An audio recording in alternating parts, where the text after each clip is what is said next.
Hello everyone and welcome back to another Rocket League video at Game Gym. I'm Coach Aero, and in this lesson we will be talking about boost management and how to keep momentum. This lesson is going to be a lot laxer on the mechanical side, so everyone should get a nice break from that, as I know in the past about 5 or 6 weeks we've had some pretty challenging mechanics we started to learn. So without further ado, let's jump right in. For our warm-up, we're going to be doing something slightly different in this video. A lot of the time we use free play to warm up our mechanics, and I want us to do the same here, but with a twist. We will be spending 5 to 10 minutes in free play with unlimited boost turned off, meaning you will have to be consciously picking up little pads if you want to have enough boost to do some of those mechanics. This will start training you to pick up those small boost pads more, which is what we want. So for the duration, do what we normally do, try to hit the ball fast and get quick follow-up touches. Much like we mentioned in my video on shot placement and a few others, inside of solo queue we need to ensure that individually we are playing the best that we can, and that starts with the fundamentals. We can't afford the luxury of overextending for big boost pads because in solo queue our teammates are such a random element that the path to victory is not putting absolute trust in them.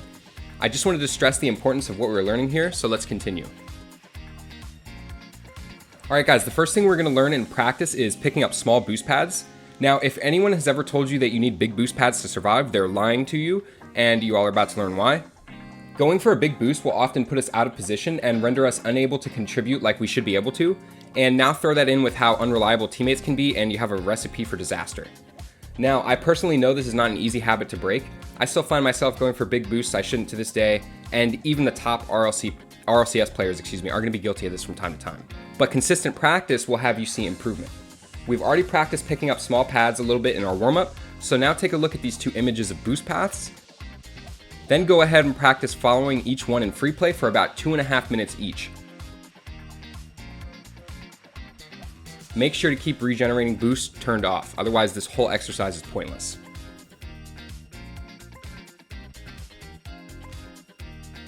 In a lot of my previous lessons, you probably have heard me say momentum a lot. In the past, I've said that keeping momentum will lead you to being able to consistently be able to play the ball around defenders and having higher quality touches on the ball. Momentum also has other great uses, like the obvious fact that if we're going faster, we can pick up boost faster, right? This might seem obvious, but as you climb the ranks, you need to become faster in every aspect of the game.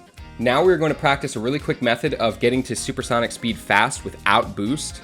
Go into free play and, like you see in the footage, utilize a front flip twice to get to supersonic speed. Do this for about 2.5 minutes to 5 minutes.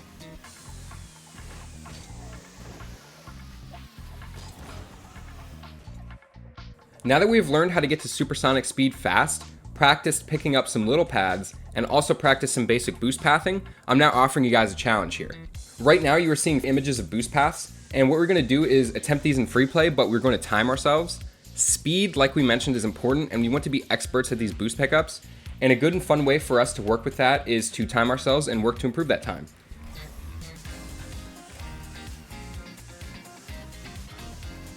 Do each path for about a minute or two and jot down your best time for each path, and then leave a comment under the video with your best time for each path.